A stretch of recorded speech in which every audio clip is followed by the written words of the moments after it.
down, and it would only kick on if Micah didn't breathe in 20 seconds, and it had not kicked on. So that was about 8 o'clock Tuesday morning.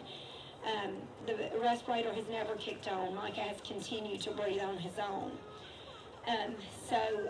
That evening we're up there, and Dawn, Stephanie's sister, said she asked the doctor, and they said, today you've got something to smile about. They said, look at it like you're on a football field, and he's made it 5 yards today.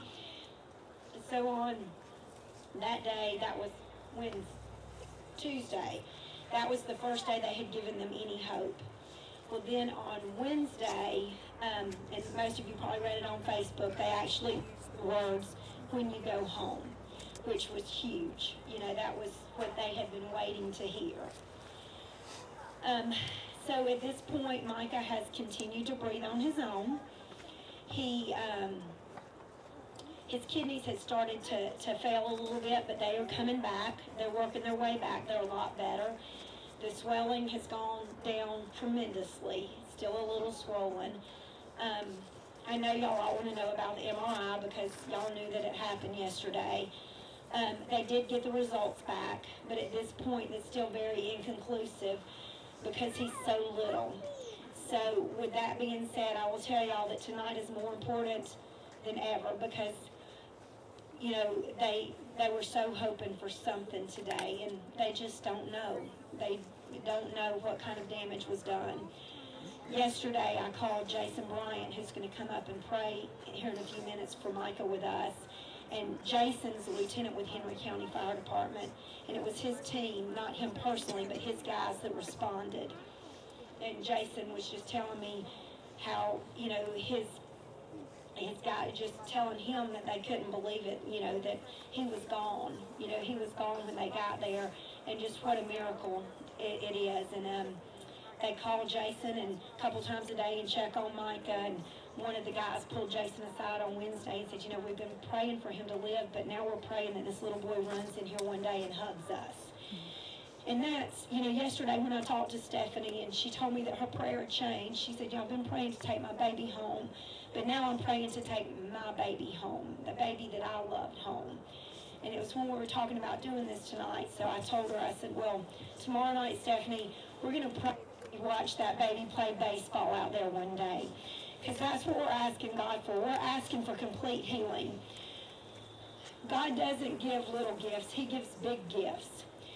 And we've already witnessed truly, and I know there's nurses, and Jason's a firefighter, and they can all come up here and back me up on it.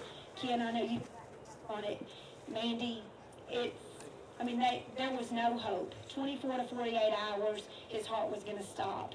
So there's a purpose for Micah Richardson, which we already knew that. And as hard as it is for us to understand, we don't know why things like this happen. But I was reminded, there's been a lot of scripture on Facebook and lots of different things that we have all read. This is the second time in a couple of months I've pulled this email out from Darren Briscoe, little Maddie Briscoe's daddy.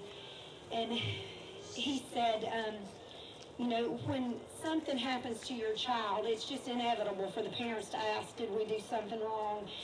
And he said, John 9:2 says, Rabbi, who sinned, this man or his parents, that he was born blind? Neither this man or his parents sinned, said Jesus, but this happened so that the work of God might be displayed in his life.